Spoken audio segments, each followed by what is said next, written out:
Mesdames et messieurs, bienvenue dans votre émission. L'heure a sonné, une nouvelle émission des Amis de Véti International. Nous sommes bel et bien ici à Bruxelles. Comme vous l'aurez constaté sur ce plateau, j'ai le plaisir de recevoir deux compatriotes. Je crois qu'Emmanuel, vous les connaissez déjà depuis longtemps, porte-parole du prophète Moukoumobile, et également Christian Bamba qui est le représentant du prophète Joseph Moukoumobile là ici en Belgique. C'est un peu ça les représentants en Belgique et c'est en Belgique. Et pourquoi nous le recevons aujourd'hui? Tout simplement parce que, comme pour ceux qui suivent l'actualité de notre pays, le prophète Moukoumobile a écrit une lettre ouverte à la communauté internationale demandant tout simplement le départ immédiat du président Joseph Kabila. Voilà, nous allons essayer un peu de débattre là-dessus par rapport à cette lettre ouverte. Et puis, bon, pourquoi pas aborder également l'actualité de notre pays. Comme vous le savez, une fosse commune a été découverte à Kinshasa, dans la commune de Maluku. Fosse commune avec 425 corps entassés les uns à côté des autres. Très grave, je crois que personnellement, on a aborder encore une fois dans émission. D'abord, bonjour Emmanuel. Oui, bonjour cher journaliste. Voilà. C'est la toute première fois. Bonjour à vous, merci pour l'accueil. Voilà, donc première question, je ne sais pas si c'est de Christian qui va commencer ou Emmanuel, c'est par rapport à la lettre ouverte écrite par le prophète Moukoumobile. Je ne sais pas si vous pouvez d'abord nous donner les détails, les contenus de cette lettre. Qu'est-ce qu'elle dit exactement? Non, Manuel. Oui, cher journaliste, merci pour la question. Donc la lettre du prophète Moukoumobile, la dernière lettre ouverte qui est intitulée « À cause des richesses, la démocratie est en train d'être assassinée au Congo ». Cette lettre exprime l'étonnement de l'homme de Dieu et son incompréhension par rapport aux agissements, d'une part, de la communauté internationale qui, bien que rappelant à Kanambe qu'il ne doit plus se représenter et respecter la Constitution, puisqu'il est arrivé à la fin de son mandat. L'année prochaine en fait, son mandat court en gros jusqu'à la fin de l'année 2016. C'est ça. Mais nous ne comprenons pas quand même des prises de position de cette même communauté qui va demander à Kanambe de pouvoir organiser des élections et de publier un calendrier électoral. Étant donné que le monsieur est un criminel et que tous les éléments sont en possession de cette même communauté internationale, pour constater que le monsieur ne peut pas aujourd'hui nous conduire aux élections par rapport aux antécédents premièrement qui ont eu lieu au Congo. Les antécédents, quand je parle des antécédents donc, électoraux, 2006 et 2011, on s'en souviendra. Et c'est ces mêmes acteurs qui nous ont conduits à ces mascarades d'élections qu'on va nous présenter encore aujourd'hui et qu'on va demander au peuple de se rendre encore une fois de plus aux urnes. Il ne va pas plus se représenter quelque part aussi. Et son mandat, comme je l'ai dit, court jusqu'à la fin de l'année 2016. Et puis après, bon, il ne sera plus candidat. Est-ce que vous avez peur de quoi finalement? Donc, le problème, c'est que nous sommes sur le plan ici, donc la préoccupation exprimée dans cette lettre tient compte aussi de la situation des droits de l'homme au Congo. Et la personne a commis des violations graves et massives par rapport aux droits de l'homme dans notre pays. En témoigne cette découverte macabre dont vous faisiez allusion tantôt dans la commune de Maluku avec 425 morts. Ces gens-là qui sont tombés ont réclamé une chose, parce que nous savons que ce sont les manifestants. Pas encore prouvé, ça on ne le sait pas. Oui. On suppose. Nous le savons, oui.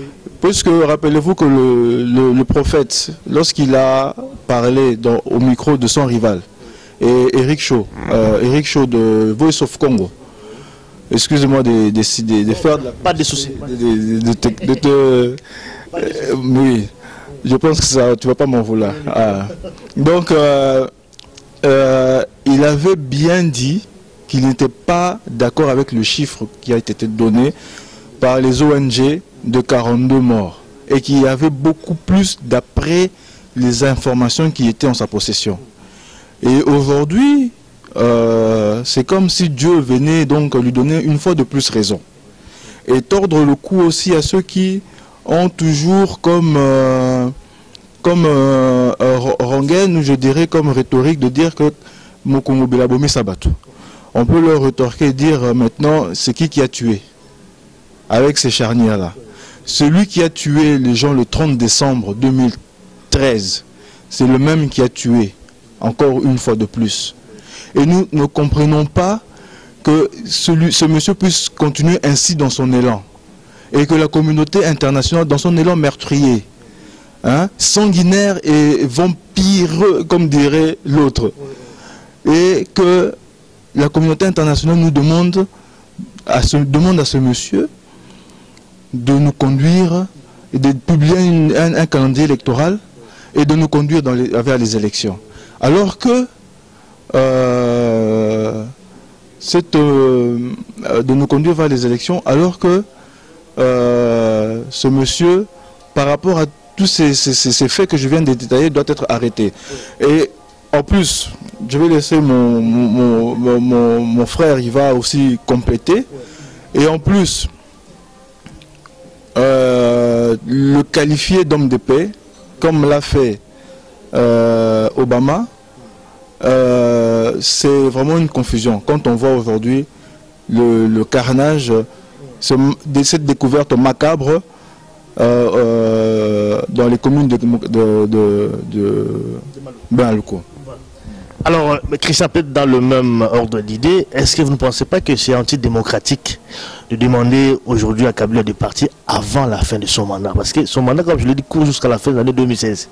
Aujourd'hui, demander de partir, c'est pas contradictoire quelque part par rapport à la démocratie? Ce n'est, pour nous, par rapport aux faits, hein, ce n'est pas du tout antidémocratique. Pourquoi? Parce que Kabila a commis des faits très graves. Hein, et il n'a pas respecté cette démocratie. Il a systématiquement bafoué les droits de l'homme.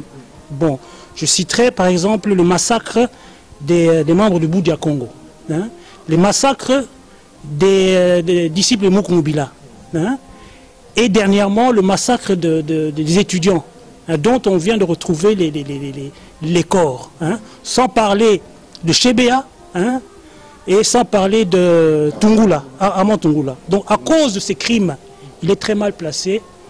Il n'est pas un interlocuteur valable, crédible. Non seulement cela. Donc ça constitue déjà des faits très graves. Hein. Dans d'autres pays, hein, on aurait procédé à ce qu'on appelle une destitution, hein, et une mise en accusation. Les Américains appellent ça impeachment. Monsieur Obama connaît ça très bien. Donc, il n'est pas normal, hein, que les défenseurs de la démocratie, hein, puissent désigner, hein, cet homme comme étant la personne qui va nous conduire aux élections. Car les signes montrent qu'il ne présente pas cette volonté-là de pouvoir nous conduire aux élections, mais il veut se maintenir. Donc, à cause de cela, il ne peut pas être considéré comme la personne qui doit nous mener aux élections. Bon. Ça c'est bien compris. Mais là, qu'est-ce que vous demandez à la communauté internationale? Donc c'est la communauté internationale qui doit le faire partir ou c'est la population? Parce que ça c'est aussi un problème. Hein? Comment le faire partir? Ça c'est une grande question. Vous demandez son départ, mais comment le faire partir? Parce qu'il est au pouvoir. Bon. Premièrement, la communauté internationale doit saisir pleinement et assumer pleinement ses responsabilités. Et ne doit pas engager un discours fébrile par rapport à cet homme. Hein? Bon. Tout porte à croire, hein, que Kabila veut se maintenir. Hein. Et puis, ce qui est très important aussi, c'est que... Quel est le signe qui montre qu'il veut se maintenir? Hein? Quels sont les signes? Son intention de modification de la Constitution, hein, pour lesquelles les étudiants ont manifesté. Ça, c'était déjà un signe fort. Alors, le découpage du Congo en plusieurs provinces, hein, alors que ça datait de 2006, et pourquoi il doit faire ça maintenant? Juste pour compliquer le jeu et repousser la possibilité des élections. Alors, dernièrement, son ministre de l'Intérieur s'est exprimé par rapport à ces élections, et il dira que le Congo n'a pas les moyens d'organiser ces élections. Donc, on comprend clairement qu'il n'a pas l'intention de partir. Alors, par rapport à tout cela, hein, ce qu'il faut aussi signaler par rapport à cette lettre, c'est que les enjeux actuels, hein, ce ne sont pas les élections. Pourquoi? Parce que cette démocratie qui nous est vendue par les étrangers, cette démocratie n'est pas respectée. Dans la mesure où, chez nous, la démocratie, hein, elle se fait par les armes, alors que chez eux, elle suit le schéma normal. Donc cette démocratie n'est là que comme un leurre pour désigner les dirigeants qui répondent à leurs intérêts. Donc il faut faire très attention. Et puis, un deuxième point, ces défenseurs de la démocratie, hein, comment se fait-il que ce sont ces mêmes défenseurs, hein, qui permettent que la guerre à l'Est puisse perdurer? Car nous savons que la guerre à l'Est, elle est financée par les multinationales, hein, qui achètent le coltan. Et en achetant le coltan... On n'est pas la communauté internationale. Hein. Ah oui, donc... Ça ferme les yeux aussi. Il n'y a pas la complicité. Hein. Tu ne veux la communauté internationale, c'est... Cela pour vous dire qu'il faut ouvrir les yeux. Et ça ne sert à rien de faire le tour des capitales internationales que par rapport à ces élections-là. Nous sommes en temps de guerre. Et c'est tout. Quelle est la priorité maintenant? Qu'est-ce qu'il faut, hein? Comme vous venez de le dire, la priorité, ce ne sont pas les élections. Mais qu'est-ce qu'il faut avant les élections? Quel est le préalable? Mais il faut que M. Kabila puisse partir. Alors, mais... Comment le faire? Apparemment, hein, non, c'est une réalité. Il ne veut pas partir. Mais le problème, c'est qu'il faudra l'aider à partir. Hein? L'aider à partir. Alors, comment est-ce qu'on va pouvoir l'aider à partir? Et qui est le mieux placé pour l'aider à partir, hein? C'est la question. La question, Emmanuel, comment l'aider à partir? C'est vrai que tout le monde demande son départ. Pas tout le monde, la majorité des Congolais demandent son départ, surtout ici à l'extérieur du pays. Au Congo également, bien qu'il ne s'exprime pas. Mais comment le faire partir? Comment l'aider à partir? Oui, avant la veille de son mandat. Oui, merci pour la question. Avant de pouvoir répondre à la question, je voudrais d'abord terminer par rapport à la lettre ouverte. Parce qu'on a abordé le volet donc, de la communauté internationale, mais le prophète s'est également adressé à l'opposition. L'opposition congolaise. L'opposition congolaise, et mon frère a un peu esquissé ici ce comportement qui est d'aller...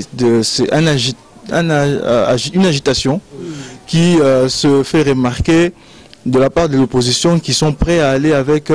celui qui massacre et qui assassine la population. Qui est prêt, disons, qui est prêt à aller aux élections. Qui est prêt à aller aux élections et qui a une agitation. Allons jusqu'à s'afficher même avec des gens qui sont connus comme étant vraiment les ennemis du peuple. Dans les capitales comme les États-Unis et tout ça là. Donc là-dessus aussi, le prophète appelle les gens à revenir un peu à la raison, à reconsidérer l'enjeu de l'heure qui est celui de faire partir Kanambe avant de pouvoir envisager une quelconque élection et de organiser. Donc c'est ça. Alors quant à votre deuxième question, cette lettre-là, comme je pourrais souligner, donc pour ne pas dire décrète, on va dire stipule l'annulation claire et simple du calendrier électoral. Qui n'a pas de tout ce processus électoral qui n'a pas lieu d'être. Alors que le pays est en train d'être envahi à partir de Kalemi. Donc l'heure est grave, la situation est très grave. Donc il ne faut pas que nous puissions nous endormir. Hein, il faut agir. Et pour le déplacement des bornes à l'est du pays, à Goma. Vous voyez tout ça. Et on va aller aux élections avec qui? Pour quel résultat? Et avec quelle vision? Donc il y a d'abord des préalables à considérer, des préacquis à mettre en place pour que nous puissions avoir une véritable démocratie, sans des crépitements d'armes, comme le soulignait mon frère ici, puisque la démocratie chez nous, c'est avec des crépitements d'armes, des détonations, des meurtres, des cadavres, des charniers, des massacres. Alors, ça, nous ne voulons plus. Il faut arrêter ça.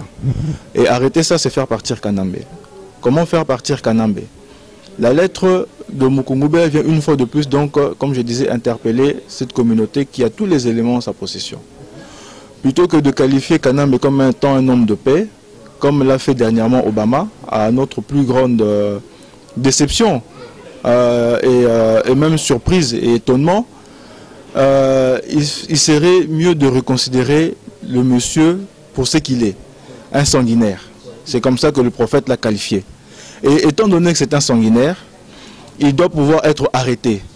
Là, on ne peut pas accompagner un monsieur, soi-disant au nom de la démocratie, mais qui massacre son peuple. Il y en a qui ont été destitués pour moins que ça. Et nous avons des cas. Des pays comme ici, pas loin de chez nous, en Ukraine, n'est-ce pas? Et en Libye et dans d'autres pays, en Centrafrique aussi, on a vu qu'à un moment donné... coup d'État, mais c'est la population qui se prend en charge également aussi. Quelque part aussi, ça c'est la responsabilité de la population congolaise aussi. Hein. C'est vrai qu'à chaque fois, parler de la communauté internationale, la communauté internationale doit agir par rapport à ceci ou par rapport à cela. Quelque part, on tourne un peu en rond. Si le peuple ne s'élève pas, moi je ne sais pas si... Mais ce qui est capital aussi, le problème c'est qu'il faut qu'il puisse y avoir un leader suffisamment fort qui puisse rassembler toutes ces forces-là. Hein. Parce que le prophète, à travers ses interventions, il a toujours eu à marteler sur le fait que nous sommes un peuple fort, nous sommes un peuple puissant. Hein. Face à un ennemi qui rentre massivement chez vous, il faut répondre par la puissance, par la force. Hein. Bon, il se fait que ce pays est miné dans tous les sens, que toutes les chaînes de commandement sont occupées par les Rwandais, que l'appareil sécuritaire est entre les mains de Rwandais. Donc pour cela, il faut que nous puissions nous mettre ensemble, il faut que nous ayons un leader suffisamment charismatique, un leader qui puisse nous amener vers cette victoire. Hein. Le prophète Mukungubila, dans les années 1998, il a eu à accueillir dans son village de Kisala les militaires de Laurent Désiré Kabila. Hein. Il a eu à prier pour eux et il leur a eu à démontrer cette force dont il était possesseur et cette force qui vient de Dieu. Hein. Ces gens sont partis au combat et ils sont tous revenus vivants. Je pense qu'il y a des témoins parmi eux qui auront à témoigner. Donc on ne peut pas combattre sans cette puissance, sans cette force. Hein. De même, nos frères qui ont manifesté le 30, posez-vous la question, ils étaient non armés, mais comment est-ce qu'ils sont entrés à la RTNC, la place la plus gardée? Hein? Donc c'est pour vous dire qu'il y avait cette force-là. Hein? C'est ainsi que le prophète dira, il faut me prendre au mot, il faut me demander, mais montre-nous cette force-là que Dieu t'a donnée, pour que nous puissions voir aussi. Donc on ne peut pas combattre sans force, on ne peut pas combattre un ennemi acharné comme, et décidé comme les Rwandais sans force. Hein? L'avantage de Mukungubila, c'est quoi? C'est qu'à travers l'acte de ces fidèles, il a acquis une certaine légitimité au niveau de ces soldats qui sont là pour la sécurité du pays. Hein. Et donc ça, c'est un facteur très important. Hein. Donc nous devons nous rassembler derrière le prophète Mukungubila pour sauver les Congolais. Donc dire que la population doit se prendre en charge, la population a déjà eu à le faire. Il n'y a pas si longtemps, pas loin de nous ici, pour ne pas parler du 30, parce que là il s'agissait d'une révolte spontanée, mais pour considérer seulement le mois de janvier, le peuple s'est soulevé. Donc le peuple est maintenant en soulèvement. Mais maintenant ce qu'il faut un leader qui parle le même langage que eux. Le Mukungubila est le seul qui dit que Kanambe est un Rwandais, parmi les leaders, je dis bien, qui sont aujourd'hui les opposants. Que Kabila est rwandais. Mukungubila est le seul qui demande le départ de Kabila immédiatement et qui ne considère pas les échéances électorales en 2016 ou des positionnements.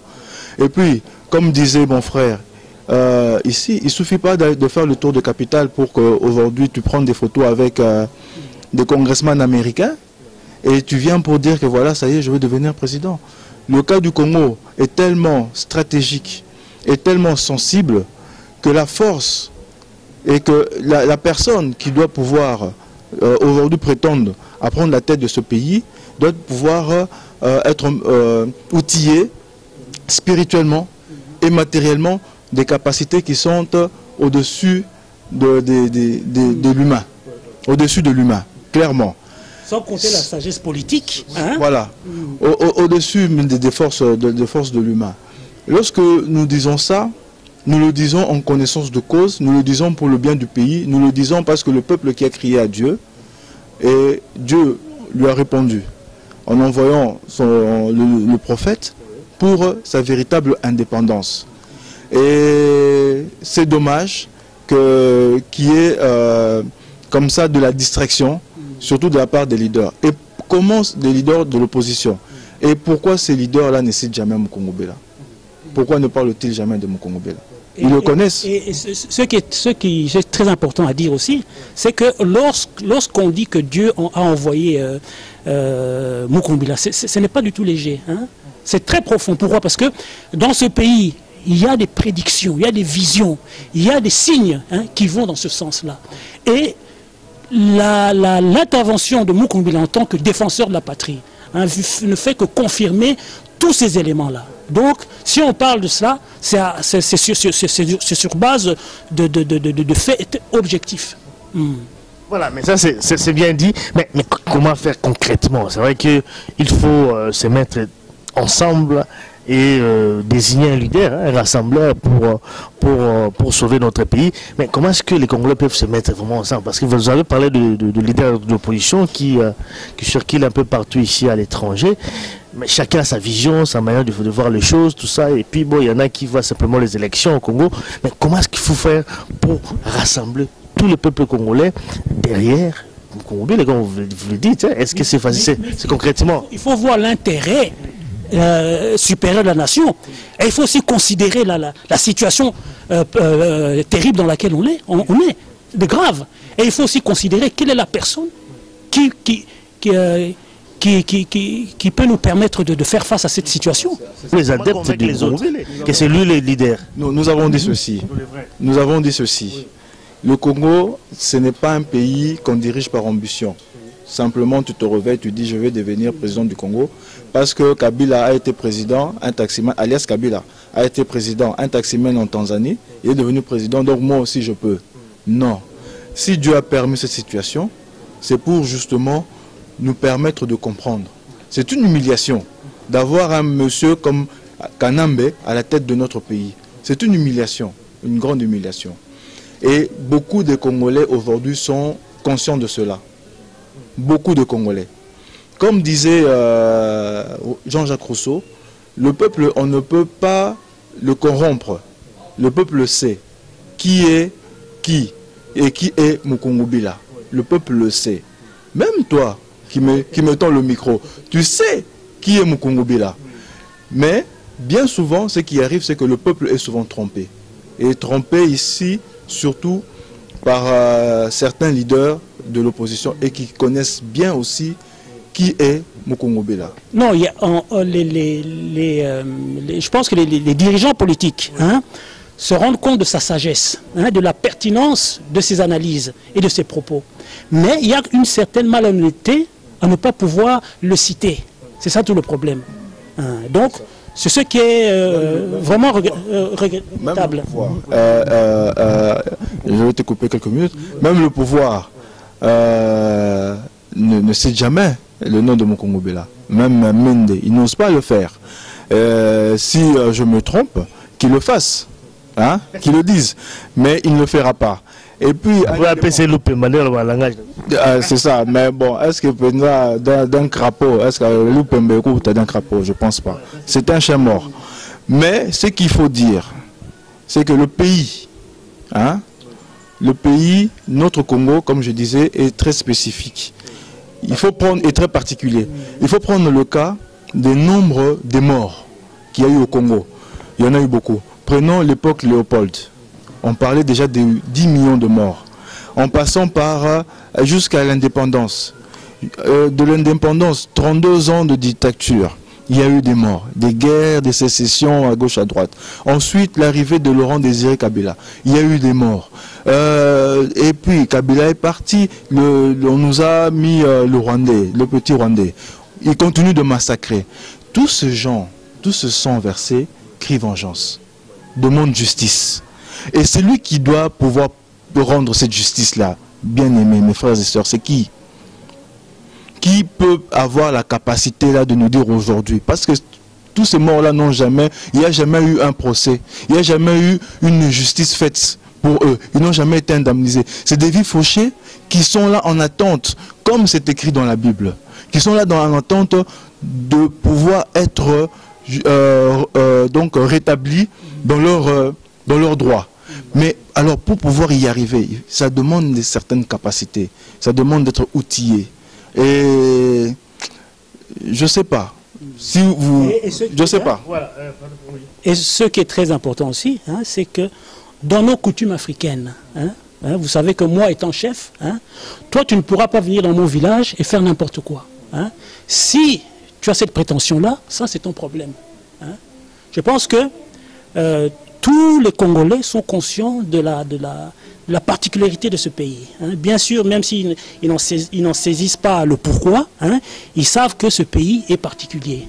Mais je pense que si tu regardes cette carte, qu'est-ce que tu vas constater? Peut-être que tu n'as pas constaté cela. Le Congo est au milieu du monde. Il est au milieu du monde. C'est pas un fait anodin. Et je vais te révéler une chose ici, qui a été révélée par le prophète dans les années 80. Le premier homme, Adam, a été issu de notre pays. Donc ça pour dire quoi? Le premier homme, quoi, Adam? Oui. Selon ça, moi je... Selon Cheikh Anta Diop, les premiers... Je ne vais pas faire des commentaires là-dessus parce qu'il y a un autre débat là. Non, mais cela pour dire quoi?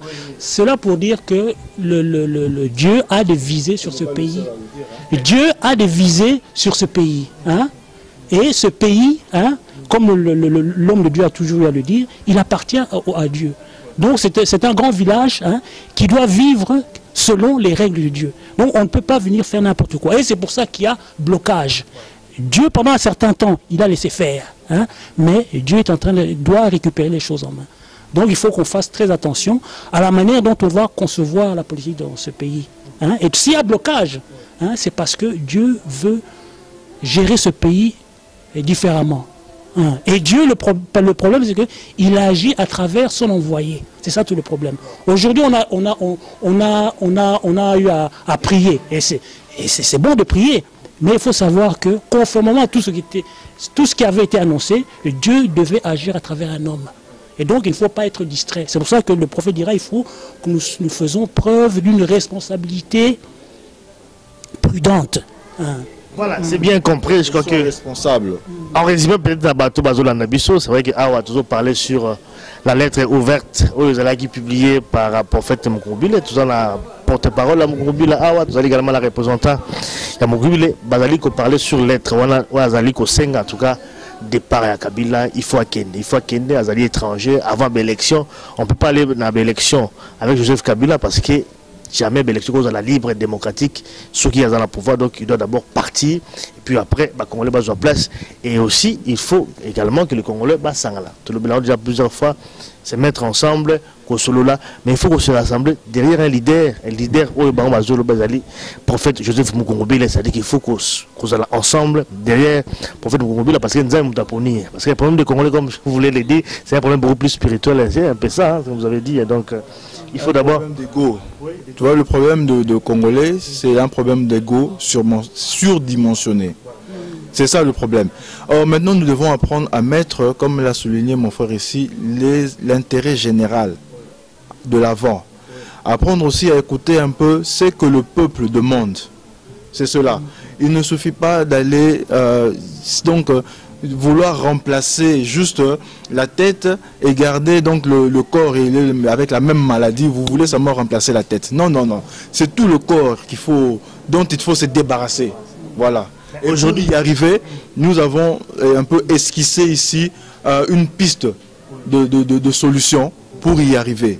C'est-à-dire qu'on devra à un moment donné parler tous le même langage, mais désigner au moins un leader. Mais ce leader-là qui a quand même une vision. Parce que le leader, c'est l'élite. Et l'élite, c'est celui qui a une vision. Une élite qui n'a pas de vision, c'est une autre imposture. On ne va pas remplacer une imposture par une autre. Le temps de l'imposture est passé. Et l'imposture, ce n'est pas seulement l'étranger. L'imposture, c'est celui qui va se faire passer pour une élite alors que ce n'était pas une. Quelle est la vision aujourd'hui pour nous libérer, pour rendre justice d'abord à tous nos millions de morts, leur venger? Quelle est la vision? Donc vous devez vous ressaisir et arrêter les distractions et revenir sur le droit chemin. Faire partir Kanambe, c'est simplement une question de volonté. En mois de janvier, si effectivement l'opposition s'était vraiment réellement rangée derrière le peuple, avec les revendications du peuple, Kanambe serait parti, parce que le peuple était déterminé. Mais quand le peuple était dans la rue, l'opposition s'était retirée. Il n'y avait plus personne.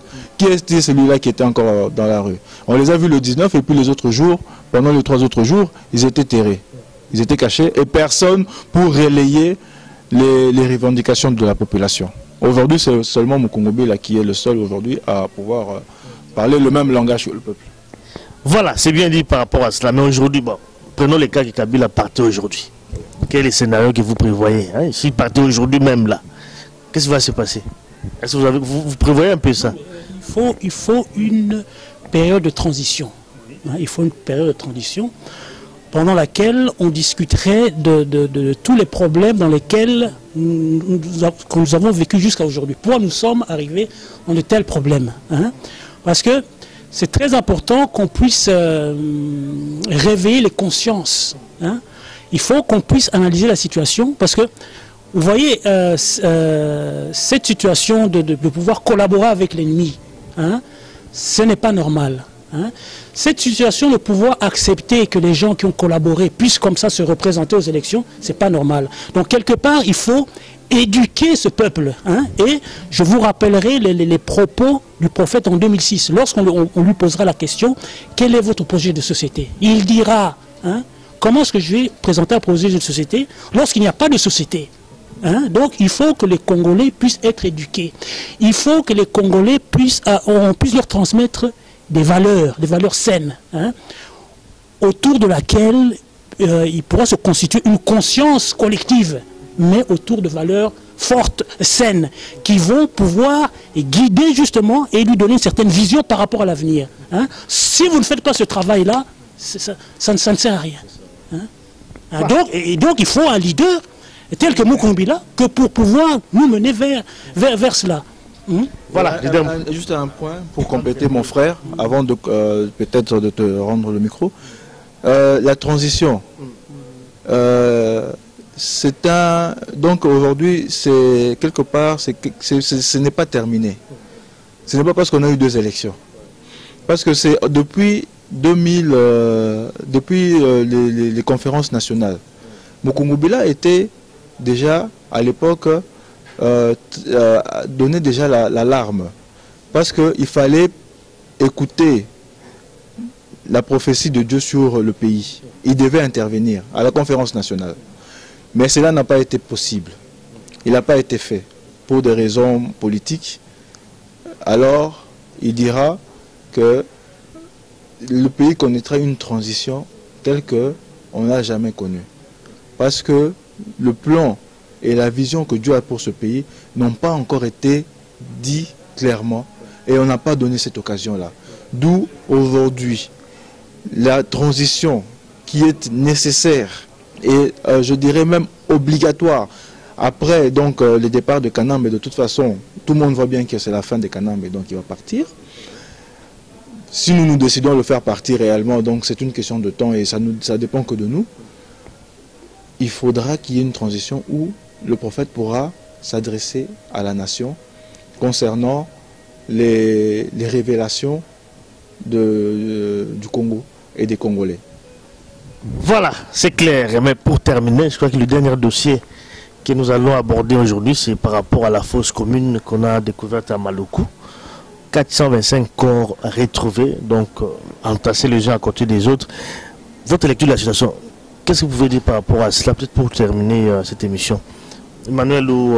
C'est une situation très grave. Ça ne fait que confirmer ce qu'on a toujours eu à dire sur alias Kanambe, alias Kabila, hein, Hippolyte Kanambe. Donc ce n'est pas la personne qui peut nous mener aux élections. Hein. C'est un sanguinaire, c'est quelqu'un qui tue la population congolaise. Hein. Pourquoi? Tout cela pour pouvoir faire de leur pays, hein, une nation prospère. Parce que le Rwanda n'a pas de richesse. Et c'est donc le problème, la richesse du pays qui crée tous ces problèmes-là. Donc, Kanambe doit partir et laisser les Congolais en paix. Je ne sais pas si tu as encore mot à ajouter. Oui, bien sûr, bien évidemment. Moi, je pense que c'est Dieu, hein, qui vient un peu confondre particulièrement ici Obama, dans sa déclaration qu'il avait faite pour dire que Kanambe était l'artisan de la démocratie au Congo, l'homme de paix. Ça, c'est trop lourd. Hein? Et donc, je vois mal, avec des situations pareilles, est-ce qu'on vit sur une même planète avec ces gens-là? Est-ce qu'ils voient ce que nous voyons? Quelle analyse? Hein? Comment on peut arriver à dire des choses pareilles sur un homme comme celui-là? Donc, c'est Dieu qui vient non seulement confondre donc, ces gens-là, comme Obama, le président des États-Unis, et également donner raison à son roi qui avait déjà annoncé que le chiffre dont les ONG disaient à l'époque, ce n'était pas ça. Lui, d'après les informations qu'il avait déjà, il y avait plus de morts que cela. Et aujourd'hui, je pense que la série macabre, l'horreur, ne fait que commencer. Et puis, ce qu'il faut dire, c'est que la présence même de Kanambe est un précédent pour la paix non seulement actuelle et dans le futur, la paix des Grands Lacs. Donc, il doit partir.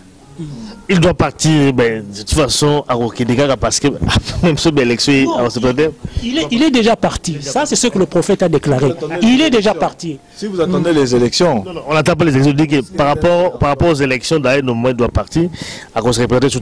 Mais trouvez vraiment la souka émission d'Abisso, je crois qu'on en parlait en français aujourd'hui, bon, de temps en temps également, pour les autres aussi, comprendre. Mais peut-être pour terminer, l'article Emmanuel Loba, Thomas Mouké, hein, la Lingala, voilà, là, par rapport à ça, et puis on termine. Bon, la Lingala, donc, le mukumbubilisme, donc, venez adhérer au mukumbubilisme, qui est cette idéologie où les fans disent ça, d'abord, d'un côté, la parole de Dieu basée sur l'identité nabisoba congolais, et puis de l'autre côté, la politique qui est d'œuvrer pour la paix, non seulement au Congo, mais dans le monde entier.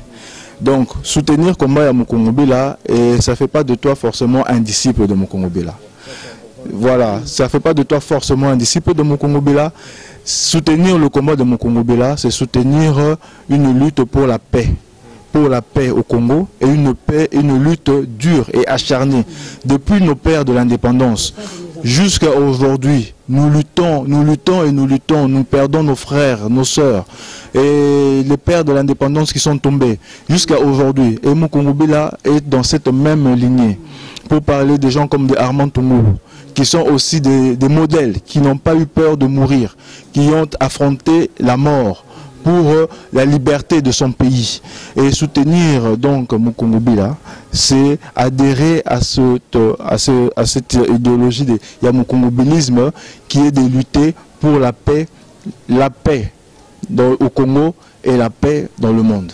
Voilà. Je ne sais pas si Christian, tu as encore quelque chose à ajouter. Non, donc ça va dans le même sens. Donc Mukongobila est là pour défendre l'intégrité nationale, pour défendre l'existence des Congolais. Et donc, et surtout pour rassembler les Congolais autour de ces idéaux. Hein. Et donc, il faut qu'on puisse le soutenir et se ranger derrière lui, celui qui est capable de bouter l'ennemi dehors, comme il a fait auparavant. Merci à Emmanuel, merci à Christian. Et merci à tous les internautes qui vont nous suivre. Merci beaucoup et à la prochaine occasion. Merci. Compréhension.